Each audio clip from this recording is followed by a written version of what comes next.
Hello students, कैसे हो आप सब। आप सभी का यार स्वागत है यार स्क्वायर यूट्यूब चैनल में।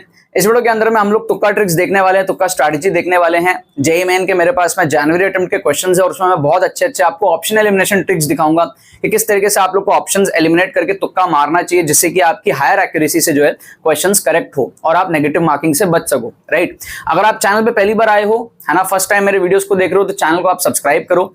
आप फ्री प्लेलिस्ट का लिंक जो डिस्क्रिप्शन में है उस पे जाओ और बाकी जो वीडियोस मैंने अपलोड करे हैं जेईई मेन 2026 के तुक्का ट्रिक्स के ऊपर में, उसको आप देखो, बहुत ज्यादा इंपॉर्टेंट है अगर आपको मार्क्स बूस्ट करना है तो। और अगर आपने अभी तक जेईई मेन 2026 तुक्का ट्रिक्स कोर्स में एनरोल नहीं किया है तो अभी इमीडिएटली जाके इसके अंदर में आप एनरोल करो, क्योंकि इससे आप 60 to 80 मार्क्स एक्स्ट्रा बूस्ट कर सकते हो। अगर आपकी प्रिपरेशन एकदम ही खराब है, मान लो आप 0 पे हो, तो वहां से आप 80 to 100 मार्क्स पहुंच सकते हो। ठीक है, अगर आपको एक डिसेंट परसेंटाइल चाहिए, 80-90 परसेंटाइल चाहिए, तो आपको इसके अंदर में एनरोल करना है। राइट, और अगर आप ऑलरेडी एक डिसेंट परसेंटाइल पे हो, मान लो आप 80-100 मार्क्स के आसपास हो, ठीक है, यहां से आपको लेट से 150 क्रॉस करना है ऑन एन एवरेज, 150, 160, 140 प्लस इस रेंज में जाना है। एनआईटीज आपको सिक्योर करनी है, 98-99 परसेंटाइल के आसपास जाना है, तो आप इस कोर्स के अंदर में एनरोल करो। ठीक है, और अगर आप ऑलरेडी एक डिसेंट स्कोर पे हो, लेट से आप 150 के आसपास हो, आपको यहां से 190 प्लस जाना है, तो आपको इसके अंदर में एनरोल करना है। तो हर कैटेगरी स्टूडेंट्स, जो भी आप जिस भी सिचुएशन में हो, वहां से अगर आपको इंप्रूवमेंट चाहिए, इस कोर्स में आप एनरोल करो। स्ट्रक्चर्ड कोर्स है, पूरा ट्रिक्स एंड चीट कोर्स आप 10 से 15 घंटे के अंदर में कवर करोगे। प्रीवियस ईयर क्वेश्चंस बहुत सारे इसके अंदर में है, जेईई मेन के सारे ऑफिशियल क्वेश्चंस के अंदर में, ऑफिशियल पेपर्स के अंदर में इसके अंदर में ट्रिक्स दिखाया है। जनवरी अटेम्प्ट के सारे शिफ्ट्स इसके अंदर में कवर कर दिए हैं तुक्का ट्रिक्स के साथ में। ठीक है, और प्रॉपर रिस्क मैनेजमेंट के साथ, प्रॉपर माइंडसेट के साथ, ऑन स्पॉट फुल पेपर तुक्का ट्रिक्स का डिमॉन्स्ट्रेशन के साथ आप इसके अंदर में जो है देखोगे कि किस तरीके से जेईई मेन के पेपर्स में तुक्का ट्रिक्स अप्लाई करना है और आप भी उसको अप्लाई करने के केपेबल बन जाओगे। ठीक है, आपके दिमाग से ट्रिक्स आनी चाहिए एग्जाम में, उस लेवल पे आप केपेबल बन जाओगे। राइट, कोई क्वेरी होती है हमारी टीम को आप व्हाट्सएप कर लो, आप वेबसाइट डायरेक्टली विजिट कर सकते हो tukkatricks.com। tukkatricks.com पे आपको कोर्सेज सेक्शन के अंदर में जेईई मेन का कोर्स मिल जाएगा और बाकी सारे कोर्सेज भी मिल जाएंगे, या फिर आप डायरेक्टली जो डिस्क्रिप्शन में लिंक है उससे जेईई मेन के कोर्स पे आप एनरोल कर सकते हो। कोई क्वेरी हो तो टीम को व्हाट्सएप करो और कूपन कोड आप यूज कर लेना TTFAM 500, ये कूपन कोड आप यूज कर लेना for extra 500 of, coupon code for ₹500 of. ठीक है, बहुत इंपॉर्टेंट है, चाहे आपका एग्जाम 4 को है, 5 को है, 2 को है, 8 को है, कभी भी आपका एग्जाम है, जो भी डेट है आपका, आप विद इन अ डे इस कोर्स को कंप्लीट कर सकते हो। ड्रास्टिकली आपको अपने मार्क्स में चेंजेस देखने को मिलेंगे।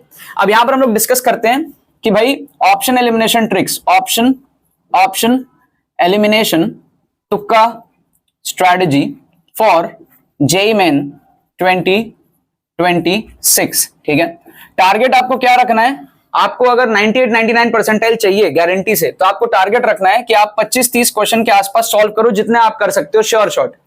उसके बाद में आपको ये ट्राई करना है कि आप बचे हुए जो सिंगल करेक्ट है, लेट से आपने 30 क्वेश्चन सॉल्व कर लिए, लेट से तो 120 मार्क्स का आपने सॉल्व कर लिया, उसमें मान लो आपका 110 के आसपास लेट से स्कोर बन जाए श्योर शॉट।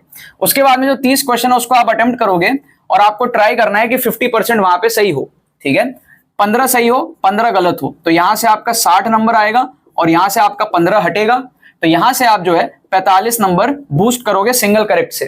ठीक है, और फिर न्यूमेरिकल टाइप वगैरह सब मिलू के है ना, वहां पर भी कुछ क्वेश्चंस में आप तुक्का ट्रिक्स लगा सकते हो, कुछ आप सॉल्व कर सकते हो, सब मिला के आपको अपना स्कोर जो है 100-120 इस रेंज से आपको 160, 170, 180 इस रेंज में लेके जाना है। ठीक है, ये सिंपल सी स्ट्रैटेजी हमारे पास में है। अब यहां पर डर क्यों नहीं है, क्योंकि अगर आप 30 में से 12 भी सही करते हो, लेट से आपने 30 में से 12 ही सही किया, ठीक है, और 18 गलत भी हो गया, तो भी आप देखो 12 सही होने का +48 आएगा, -18 भी कर दोगे तब भी आपका +30 का बूस्ट है। मतलब आपका बूस्ट होना यहाँ पर तय है अगर आप सही साइंटिफिक तुक्का ट्रिक्स को अप्लाई करते हो तो। क्लियर है ना। अब एक एक करके हम क्वेश्चन देखते हैं। यहाँ पर आप फर्स्ट क्वेश्चन देखो क्या दिया हुआ है कि कह रहा है a boy throws a ball into air at 45 degree from the horizontal. So हमारे पास में एक प्रोजेक्टाइल का सवाल है, यहाँ पर 45 डिग्री से जो है इसको फेंका गया है इस तरीके से और अटेन करता है maximum height in 2 second. 2 second बाद जो है मैक्सिमम हाइट अटेन हो जाता है। ठीक है ना, 2 सेकेंड बाद टॉप पे होता है ये। ठीक है, 2 सेकेंड बाद, यहां से यहां 2 सेकेंड में। और कह रहा है कि बिल्डिंग पे लॉन्च हो जाता है, एक बिल्डिंग पे उसको लॉन्च कराना है, उस पे लैंड हो जाता है 3 सेकेंड में। मतलब 2 सेकेंड के बाद अब वो नीचे आएगा तो 1 सेकेंड का और टाइम लग रहा है उसको। ठीक है, बिल्डिंग पे आने में। तो ये मान लो हमारे पास में बिल्डिंग है हाइट h का। ठीक है, अब वैल्यू ऑफ h हमको यहां पर पूछ रहा है। क्लियर हो गया। अब आप एक चीज यहां पर सोच के देखो कि जो बिल्डिंग का हाइट है वो प्रोजेक्टाइल का एच मैक्स से कम होगा। मान लो आप इसको पूरा एक्यूरेटली सॉल्व नहीं कर पा रहे हो तो आप क्वेश्चन को छोड़ देते हो, छोड़ना नहीं है आपको, ऑप्शन एलिमिनेट करके तुक्का मारना है। तो आप ये चीज देख सकते हो कि भाई 2 सेकंड में टॉप पे पहुंच गया, इसका मतलब वाई कंपोनेंट की जो वेलोसिटी है वो कितनी आएगी हमारे पास में 20 आएगी, है ना, क्योंकि नीचे में हमारे पास में धरती का प्रकोप है 10 का, है ना, 10 मीटर पर सेकंड स्क्वायर। जी 10 मीटर पर सेकंड स्क्वायर का मतलब क्या है कि ऊपर कोई बॉडी जा रहा है तो हर 1 सेकंड में उसकी स्पीड 10 से कम होगी, है ना, और नीचे जाते वक्त हर 1 सेकंड में उसकी स्पीड 10 से बढ़ेगी, क्योंकि acceleration is what, change in velocity in 1 second. तो इसका मतलब ऊपर जाके 2 सेकंड में उसकी वाई कंपोनेंट 0 हो गई है, टॉप मोस्ट पॉइंट पे पहुंच गया ना, तो वाई कंपोनेंट 0 हो गया। इसका मतलब वाई कंपोनेंट की इनिशियल वेलोसिटी 20 थी, जब भी 2 सेकंड में 0 हो गया, है ना, हर 1 सेकंड में 10 से कम हो गया। अब y अगर 20 है तो हमको पता है एच मैक्स, जो प्रोजेक्टाइल का एच मैक्स होता है ना, वो क्या होता है formula, you square sine square theta by 2g होता है, मतलब कि u Y square upon 2g, मतलब कि यू वाई कंपोनेंट का square upon 2g। U y कितना है 20 का स्क्वायर हो जाएगा 400 और 2g हो जाएगा हमारे पास में 20, तो ये आ जाएगा हमारे पास में 20। इसका मतलब ये जो हाइट है ना ये 20 है। अब ये हाइट 20 है तो बिल्डिंग का हाइट 20 से कम होगा, क्योंकि 2 सेकंड के बाद उसको और 1 सेकंड लगा है नीचे आने में, टोटल 3 सेकंड लगा उसको, है ना। अब वो नीचे आ रहा है तो ये हाइट उससे छोटा होगा, 20 से छोटा होगा। इसका मतलब आंसर 20 नहीं हो सकता, 25 नहीं हो सकता, या तो ऑप्शन ए या तो ऑप्शन डी में से एक ऑप्शन आपको यहां पर तुक्का लगाना है। इसका मतलब आपकी 50% एक्यूरेसी इस क्वेश्चन में है, ए या फिर डी में से आंसर होगा। 50% चांस है, 50% तुक्का एक्यूरेसी है कि आपका आंसर सही हो जाएगा। इसका मतलब आपने 2 ऑप्शन एलिमिनेट कर दिया, आपका रिस्क मैनेज है, आपको यहां पर तुक्का मारना है, राइट। करेक्ट आंसर इसका दिया ऑप्शन ए, ऑप्शन ए 15 इसका करेक्ट आंसर दिया हुआ है। क्वेश्चन नंबर 2 आप देखो मैथमेटिक्स का, आपको मजा आ जाएगा। मैथमेटिक्स में यहां पर क्या दिया हुआ है, हमारे पास में एक सीरीज है। अब मान लो कि आप इसको सॉल्व नहीं कर पा रहे हो, इनफाइनाइट टर्म्स है ना, तो सॉल्व नहीं कर पा रहे हो आप, मान लो, तो आप क्या करते हो, क्वेश्चन छोड़ देते हो। आपको लगता है भाई मैथ्स का सवाल है, टफ सवाल है ना, आप तो एक तो मैथ्स में पहले ही घबराते हो, आपको समझ नहीं आता कि ऑप्शन एलिमिनेशन की क्या पावर है, तुक्का ट्रिक्स की क्या पावर है। अब ये सोचो कि भाई जो पहला टर्म है और जो दूसरा टर्म है उसको तो आप मैनुअली सॉल्व कर सकते हो, पूरा सीरीज को आप भाड़ में जाने दो, ठीक है, आप खाली पहला और दूसरा टर्म सॉल्व कर लो। तो पहला टर्म दिया है 1/3 प्लस 4/7, ठीक है, ये पहला टर्म है। तो इसको आप सॉल्व करोगे तो क्या आएगा हमारे पास में, एलसीएम लो 21, 7 प्लस हमारे पास में आ जाएगा 12 आ जाएगा, ठीक है ना। तो ये कितना आ जाएगा हमारे पास में, 12 प्लस 7 19/21, ऑलमोस्ट 0.9 के आसपास आ जाएगा, ठीक है, 19/21, 1 से थोड़ा सा छोटा, 0.9 के आसपास। और जो दूसरा हमारे पास में ना उसको आप देखो क्या है, दूसरा जो टर्म है वो क्या है, 1/9 है ना, 3 स्क्वायर है, फिर हमारे पास में आएगा 4/21 है ना, 4/3 × 7 है, राइट। फिर हमारे पास में आ जाएगा 16/49 है ना, 4 का स्क्वायर बाई 7 का स्क्वायर है। इसको आप देखो रफली क्या होगा, 1/9 को आप रफली ले लो 1/10, 0.1 ले लो रफली, 4/21 को आप रफली ले लो 4/20, मतलब कि आप 0.2 ले लो रफली, और 16/49 को आप रफली ले लो 0.33, क्योंकि 16 3 48 होता है रफली, तो 16/48 ले लो। तो इन तीनों को अगर आप ऐड करोगे तो आप अप्रोक्सीमेटली इसको देख सकते हो कितना आएगा, ठीक है, ये आएगा हमारे पास में 0.3256 के आसपास आएगा, ठीक है, ये वाला जो सेकंड टर्म हमारे पास में है। अब फर्स्ट टर्म और सेकंड टर्म को अगर आप ऐड करोगे तो 0.9 और 0.63 कितना आ रहा है, 1.5 से बड़ा आ रहा है, 1.5 क्रॉस हो चुका है, 0.9 और 0.6 1.5 से बड़ा आ रहा है। अगर दो टर्म ही 1.5 से बड़ा है तो फिर इनफाइनाइट का सीरीज 1.5 से बड़ा होना पक्का है, कोई चांस ही नहीं। अगर दो टर्म का ही एडिशन 1.5 आ रहा है, सब में एडिशन है, तो बाकी तो फिर 1.5 क्रॉस हो जाएंगे। तो इसका मतलब 1.5 से छोटे वाले ऑप्शंस को आप एलिमिनेट कर दो। 4/3 आपका 1.5 से छोटा एलिमिनेट हो गया। आपका 6/5 जो कि आएगा 1.2 आएगा 6/5, वो भी आपका 1.5 से छोटा है, समझ लो ना। आपका 4/3 ये आपका 1.5 से छोटा है, आपका 6/5 ये आपका 1.5 से छोटा है। इन दोनों को आप एलिमिनेट करो, ये 1.3 समथिंग आएगा या 1.2 आएगा। ऑप्शन बी आपका 5/2 बड़ा है, और 7/4 ऑप्शन डी ये भी आपका 1.5 से बड़ा है। तो बी और डी में से एक ऑप्शन को आपको यहां पर तुक्का लगाना है, ठीक है।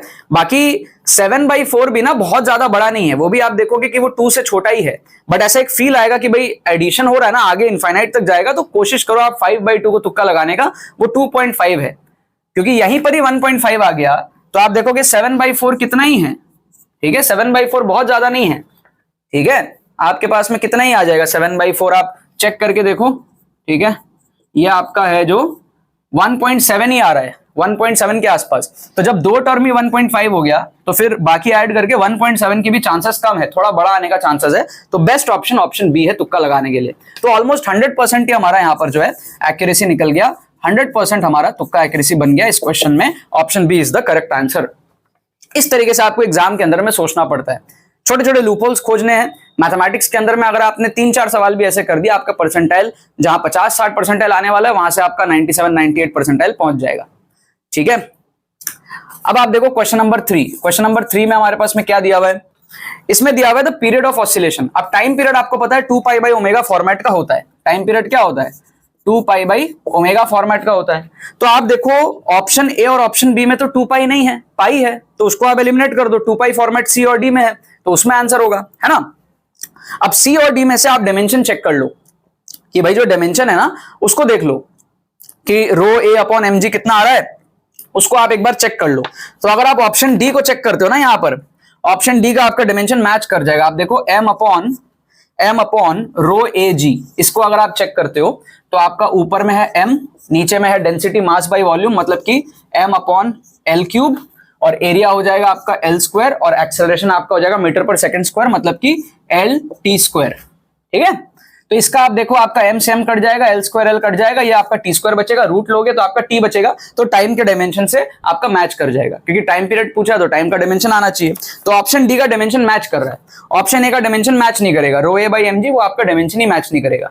क्लियर है, तो आप सीधे यहां पर ऑप्शन डी को तुक्का लगा सकते हो सिर्फ डायमेंशन देख के। और छोटा सा एलिमिनेशन हमने किया, 2π फॉर्मेट का होता है, तो उससे हमारा जो है 100% यहां पर तुक्का एक्यूरेसी बन गया। 100% हमारा यहां पर क्वेश्चन सही हो जाएगा। तो ये चीज आपको हमेशा ध्यान में लेके चलना है कि आप जो भी क्वेश्चंस अटेम्प्ट कर रहे हो उसकी तुक्का एक्यूरेसी क्या है। हर एक क्वेश्चन में आप सोचो मेरी तुक्का एक्यूरेसी क्या है ना, कितना परसेंट चांस है सही होने का। 2 एलिमिनेट किया 50%, एक ही एलिमिनेट करोगे 33%, 3 एलिमिनेट कर दोगे 100% तुक्का एक्यूरेसी। इस तरीके से आपको ऑप्शन एलिमिनेशन करना पड़ता है। ऑप्शन एलिमिनेशन का मतलब ये नहीं है कि खाली एक्सट्रीम ऑप्शन को एलिमिनेट कर दो, लंबा ऑप्शन दिखे तो उसको मार्क कर दो, ऑड वन आउट कर दो, खाली वो नहीं होता जो आपको बाकी यूट्यूबर्स टीचर्स सिखाते हैं। ठीक है, तुक्का ट्रिक साइंटिफिक जो सिखा रहा हूं मैं उसको अच्छे से समझो, क्वेश्चन स्पेसिफिक होना चाहिए। राइट, एक और क्वेश्चन आप देखो, क्वेश्चन नंबर 4, यहाँ पे लास्ट क्वेश्चन इस वीडियो का। यहां पर क्या है कि भाई अगर आपको ज्यादा नॉलेज नहीं है ना, कम नॉलेज पे भी आप एलिमिनेट कर सकते हो। इंटेंशन आपका होना चाहिए कि मेरे को क्वेश्चन अटेम्प्ट करना है। आपका इंटेंशन क्या रहता है कि मैं क्वेश्चन छोड़ूंगा, जितने अच्छे से आते उतना करूंगा। ठीक है, आपको इतना साफ रखना नहीं है जेईई मेन, आपका रिजल्ट मैटर करता है। अगर आप जेईई मेन का पेपर दे रहे हो, आपके 60 सिंगल करेक्ट क्वेश्चन है, आप 15-20 क्वेश्चन अटेम्प्ट करो और सोचो कि मैंने बहुत नीट एंड क्लीन किया है, मेरे तो ये सारे सही हैं, उससे तो आपको एनआईटी में सीट नहीं मिल रही ना। अगर आपको 60 क्वेश्चन करना है और उसमें से आप लेट से 40 सही करते हो, 20 गलत करते हो, तो आपको जो है एनआईटी मिलने के चांस हैं। आपको 20 का गंदगी लाना पड़ेगा तब आपके 40 सही होंगे। क्या आपको बात समझ में आ रहा है? ये एक साइकोलॉजी होती है। ओएमआर शीट में आपको चाहिए मैंने अच्छा भरा है, ऐसे नहीं होता है ना। 20 अच्छा भरने से अच्छा है 60 भरो, उसमें आप कोई बात नहीं 20 गलत भी हो जाएंगे, 40 सही होंगे ना, वो मैटर करता है। और कई बार आपको सही लाने के लिए भी गलत एक्सेप्ट करना जरूरी होता है, क्योंकि ऑप्शन एलिमिनेशन और तुक्का ट्रिक्स के अंदर में आप सब सही नहीं कर सकते, गलतियां होंगी, बट सही करने के लिए गलतियां होंगी, आपको एक्सेप्टेबल होना चाहिए, तब आप ज्यादा अटेम्प्ट करोगे, तब आपका स्कोर बढ़ेगा। आप प्रोबेबिलिटी को ट्रस्ट करोगे कि हाँ यार अगर मैं यहां पर जो है 30 अटेम्प्ट करता हूं तो मेरे 12 तो सही होंगे, 18 गलत भी हो गए जो मैंने यहां दिखाया, 30 नंबर तब भी बढ़ रहा है ना। 30 में अगर 10 भी सही होता है, 20 भी गलत होता है, तब भी नंबर बढ़ रहा है। ठीक है, इनफैक्ट 30 में अगर 8 भी सही होता है, सोचो आप 30 अटेम्प्ट किया, उसमें से क्या 8 सही नहीं होगा? बुरे से बुरा दिन में भी आप अगर ऐसे तुक्का ट्रिक्स लगाओगे 8 सही नहीं होगा। अगर आपके 22 गलत भी हो गए तब भी आप देखो 8 4 32 इज ग्रेटर देन -22, राइट। सो इसमें हमारे पास में क्या है कि effective capacitance of a series combination of capacitor is always smaller than the smallest capacitance of the capacitor in the combination. तो हमको रेजिस्टेंस के केस में पता है कि जब रेजिस्टेंस पैरेलल होते हैं, ठीक है, जब हमारे पास में दो रेजिस्टेंस R1 और R2 हमारे पास में जब पैरेलल होते हैं, तो हमको पता है कि जो इक्विवेलेंट आता है वो इंडिविजुअल R1 R2 से भी छोटा आता है। ठीक है ना, R equivalent in case of parallel resistance is smaller than individual R1 और R2। हमको पता है कि पैरेलल कॉम्बिनेशन में इंडिविजुअल रेजिस्टेंस से भी छोटा आता है R इक्विवेलेंट। और यहां पे जो पैरेलल का फॉर्मूला होता है वो कैपेसिटेंस में सीरीज का फॉर्मूला होता है, ये भी अपने को पता है, फॉर्मूला उल्टे होते हैं। तो इसका मतलब जो स्टेटमेंट 1 कह रहा है कि effective capacitance of a series combination is always smaller than the smallest capacitance of the capacitor in the combination. दोनों से छोटा है मतलब दोनों में जो सबसे छोटा है उससे भी छोटा है ना। दोनों में कोई एक छोटा आएगा, लेट्स से इसका 5 है वैल्यू, इसका वैल्यू 3 है, तो इसका वैल्यू आर इक्विवेलेंट का 3 से भी छोटा आएगा। वही कह रहा है, बस कैपेसिटेंस में वो चीज सीरीज में हो जाती है, क्योंकि फॉर्मूला यहां का जो है पैरेलल में वो वहां पे सीरीज पे लगता है। तो स्टेटमेंट ए सही है। अगर स्टेटमेंट ए सही है तो आप देखो ऑप्शन सी और ऑप्शन डी में ए दिया हुआ ही नहीं है, तो ऑप्शन सी और ऑप्शन डी एलिमिनेट हो गए। ए और बी में से आप एक ऑप्शन तुक्का मार लो। सोचो 4 में से सिर्फ एक स्टेटमेंट की नॉलेज पे भी आपने 2 ऑप्शन एलिमिनेट कर लिया। सबसे इजी स्टेटमेंट चेक किया हमने। अब ए और बी में आप तुक्का मार लो, 50% एक्यूरेसी तो आपकी है ही, तो यहां पर आपका क्या है, ए या फिर बी में से आप एक ऑप्शन तुक्का मारोगे with 50% accuracy, again 50% TA. Correct answer इसका दिया ऑप्शन ए ऑप्शन इसका करेक्ट दिया है, ए सी डी स्टेटमेंट्स। क्या आपको बात समझ में आ रही है? ठीक है, तो ये तो खैर कुछ एग्जांपल्स थे। तुक्का ट्रिक्स कोर्स में जब आप जाओगे 10 से 15 घंटे का एकदम मास्टर बन जाओगे आप इस पूरे कोर्स को देखने के बाद में। हंड्रेड्स ऑफ क्वेश्चंस है, हंड्रेड्स ऑफ इलस्ट्रेशंस है, फुल पेपर तुक्का ट्रिक्स है, कई सारे पेपर्स के अंदर में। जनवरी अटेम्प्ट इसके अंदर में कवर्ड है। तो अगर आपको सीरियसली मार्क्स बूस्ट करना है कम टाइम के अंदर में, लास्ट मोमेंट के हिसाब से इस कोर्स को बनाया कि भाई आप कम टाइम में इंप्रूवमेंट कर सको, ठीक है ना। अगर आप में एक फाइटिंग बैक स्पिरिट है, आप इसको मास्टर करना चाहते हो, कोर्स में एनरोल करो, लिंक डिस्क्रिप्शन में दिया हुआ है। कोई भी क्वेरी होती है हमारी टीम का व्हाट्सअप करो, कूपन कोड आप यूज कर लेना TTFM 500 फॉर एक्स्ट्रा 500 ऑफ। आप डायरेक्टली वेबसाइट पे भी विजिट कर सकते हो बाकी सारे कोर्सेज को चेकआउट करने के लिए, और JMN का कोर्स आपको वहां पर भी मिल जाएगा, ठीक है ना। कोई भी क्वेरी होती है टीम को व्हाट्सअप कर लो। बाकी तो बस यही बात है। बहुत बहुत धन्यवाद मेरे साथ इस वीडियो में जुड़ने के लिए। बने रहिए यार।